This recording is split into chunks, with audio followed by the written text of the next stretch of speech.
That was Thomas with part 2 of How to Make a Film, exploring what goes on behind the scenes.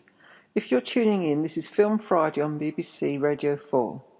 Later on in the programme, we will be talking to producer Barrington Robinson to discover why he has gone back to his roots to find the story for his new film, Track and Field.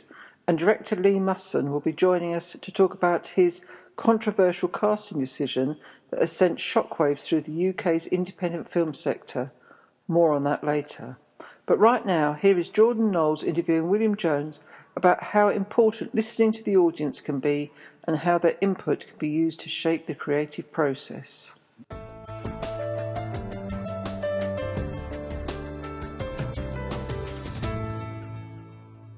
William Jones emerged last year with his directing debut in Antonio's Life, a film dipped in social realism about an insidious stalker.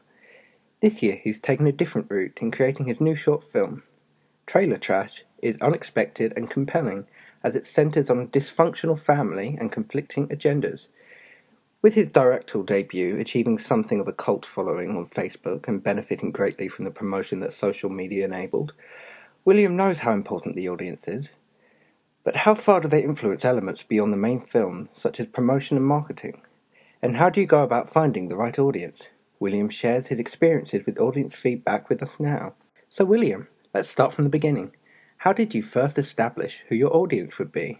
Well, Jordan, we started out by employing a mix of both quantitative and qualitative types of research in a basic paper-based questionnaire and a digital questionnaire via SurveyMonkey too. Sorry, could you just explain for those at home what quantitative and qualitative mean? Of course.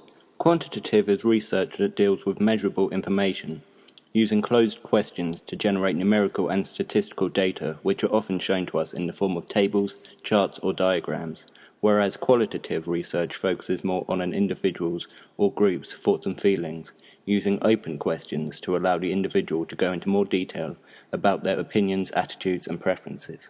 Okay, thanks. As you were saying? Yes, we employed a mixture of these two types of research to gain information on who our audience would be.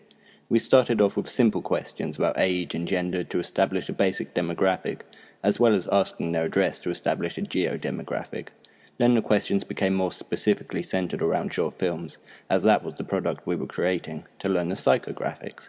So such questions as, where do you consume short films, and seeing what shorts they had already consumed. Lastly, we ended the questionnaire by trying to gain a basic knowledge of how they think short films could be developed, as this would help us tailor our film more specifically towards our audience. Okay, you mentioned 3 terms there, demographic, geodemographic and psychographics. Please could you explain those for the people at home? Well, demographics are the measurable characteristics of the audience, so, like I mentioned, things like gender and age. Geodemographics, on the other hand, is information based upon regional identity and understanding the issues there and how to reach them. And lastly, psychographics are the individual's attitudes and opinions, hence the more specific questions around short film. Thanks again. So, going back to the piece of audience research, what did you learn from it? Good question. After every piece of audience research, we set about analysing the results. From this first piece of research, we learned that our audience were young adults, with an equal distribution of males and females, all around the Surrey area. From the results of their current educational status, we reasoned that our audience had, at least, a basic knowledge of film and issues of today, meaning they were likely not strangers to the format. Therefore, we figured we had the challenge of creating a film with elements of horror and drama, while still being accessible. Our audience also taught us that the issues in the film would engage them more if they were better relevant to today, and more easily relatable to them. We could do this by trying to convey a wider representation of classes, so our audience could easily understand and relate to them. Sounds like fun. So, once you established your audience, then what did you do? If I remember correctly, we then went and made a synopsis for the film. With this synopsis, we asked a select group of our target demographic to read it and offer feedback. From this, we established that there were definite things we needed to develop. What sort of things were these? Well, from our focus group, we established that Chloe's character had to be strongly developed by conveying her and her motives more clearly. The audience had not understood her character sufficiently well.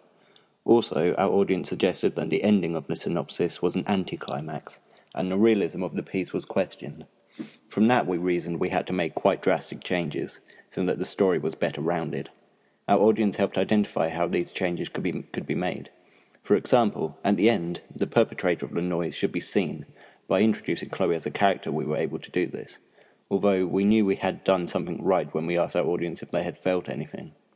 The responses we got back were heartening, as it was clear the story and characters were at least somewhat emotive, and that the situation was relatable. Our audience also made it obvious to us that, whilst the beginning and ending were easily visualized, the middle had flaws that would need to be ironed out. But the key themes and issues, such as noise pollution and mental stability, were identified by all, which was useful. We also got more practical feedback, like the fact that they thought it would work in the 5-minute time frame, and there is a sense of real time. So, would you say your audience feedback had an impact? Absolutely, a significant one, yes. So, what next?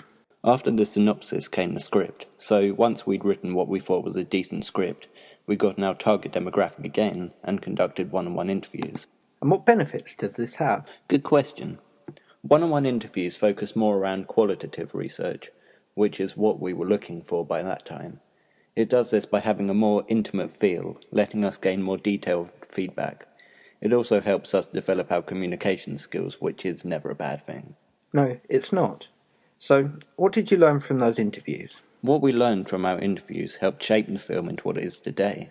Our audience conveyed to us the need to develop the dialogue by either adding more lines or refining the ones we already had. However, they also showed a like for visual action.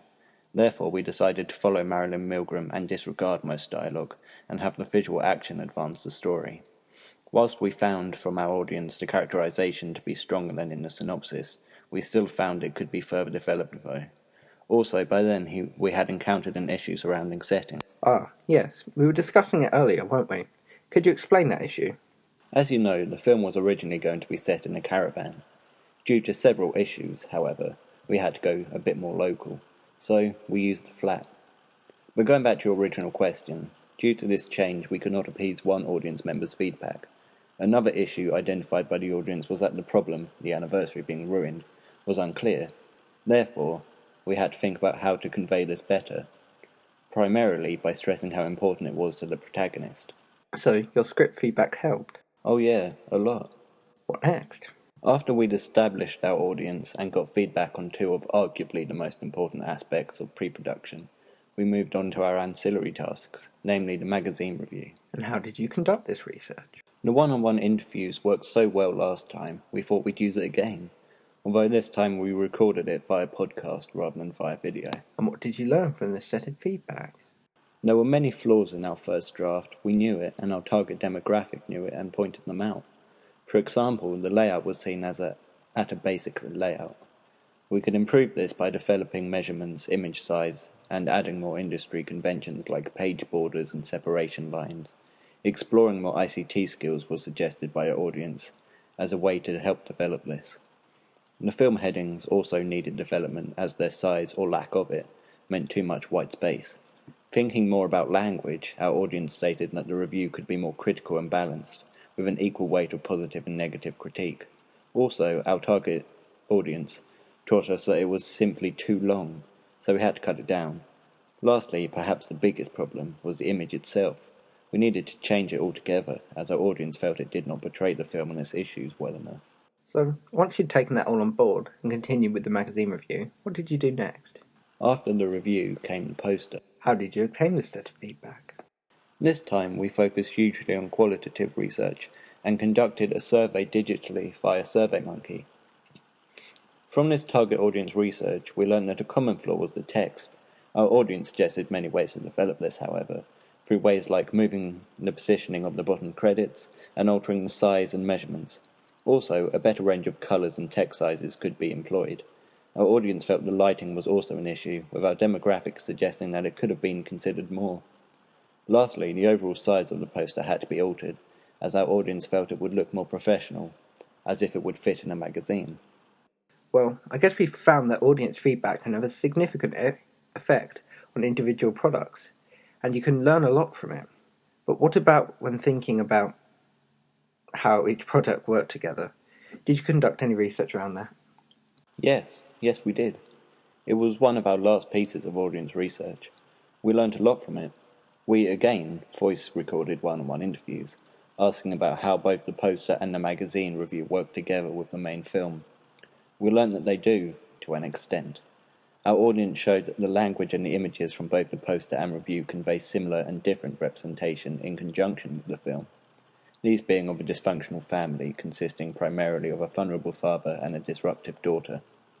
The main themes and issues were easily identified across all three, such as broken homes, dysfunctional family, bad parenting. We also learned that our magazine review had been developed enough with an equal balance of positive and negative critique of the actors and director, as well as telling enough of the story, making it a fair critique. All in all, our audience are to thank for the development of our three products, and the fact that they can be seen to link together well, portraying clear representations. Now, looking exclusively at your short film, did your audience teach you anything that you changed before the final edit? A little. Our audience actually responded very well to the cut of the film we showed them, only commenting on a few minor aspects. The biggest comment was made about the light, as our audience suggested that perhaps there are points where it could be increased or decreased to make it even scene to scene. We took this on board and used a tool called color correction to achieve this, or at least we feel we achieved this. The length was seen as short, although our audience stated that it complemented the odd nature of the film. Apart from these minor aspects, we received a fair amount of praise from our audience concerning our film. For example, it was said that there was a variety of shot sizes, like the close-up of his face and some long shots. The editing was also seen as complementing the film, as our audience felt that each shot led into another well.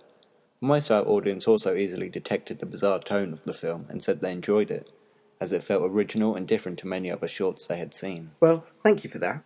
That was William Jones talking about how important listening to your target demographic is. Next up is Paula Cuthbert talking about her new film, Track and Field.